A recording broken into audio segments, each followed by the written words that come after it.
The sun rays penetrate into the cold stillness of the earthen room. Inside, we stir tsampa and wrap pieces of homemade kambir for the day's journey. Today, we trek out of the isolated Sumda Chenmo, but before we go, we sit with the elder of the house, a man who carries nearly a century of Himalayan memory.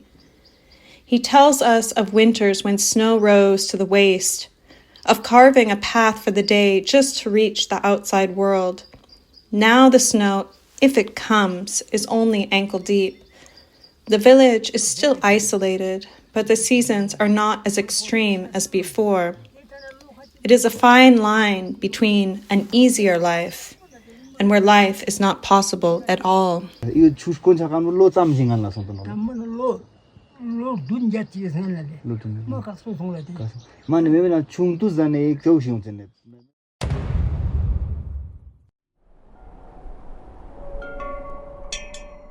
At the eastern edge of the village, two Buddhist flagpoles rise against the sky.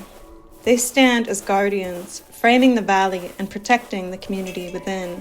For us, they mark a symbolic threshold, the boundary between the human refuge and the geological wonders of towering mountains beyond.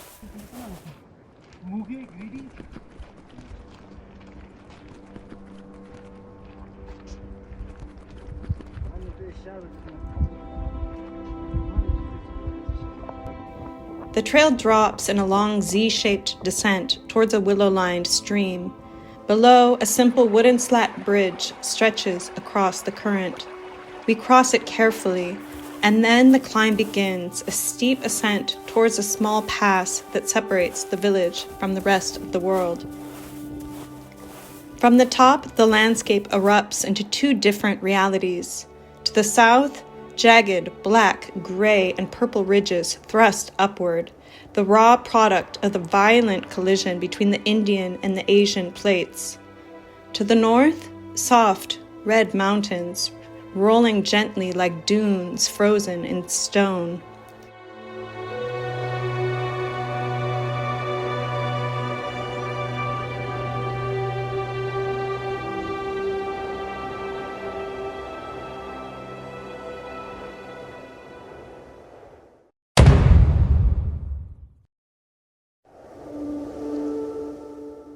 Here, worlds were born.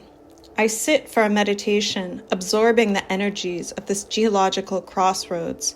Sonam arrives moments later, smiling through breathless effort. Even for the Ladakhis, these are not easy climbs.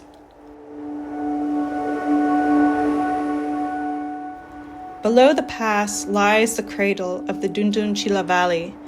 Once this was a vibrant summer grazing ground filled with yak herders and the scent of alpine herbs.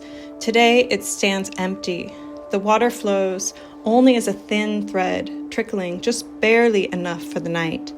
Higher up, we find a half shelter built of stone, 4 sturdy walls without a roof, a relic of a tradition that has faded as quickly as the snow. While I painstakingly gather water from the trickling stream, the guys transform the shelter into a mountain kitchen. A phone wedged between 2 stones plays Bollywood music.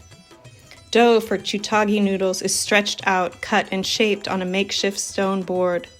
At 4,400 meters, the scene feels unexpectedly domestic, as if the mountains themselves pause to smile.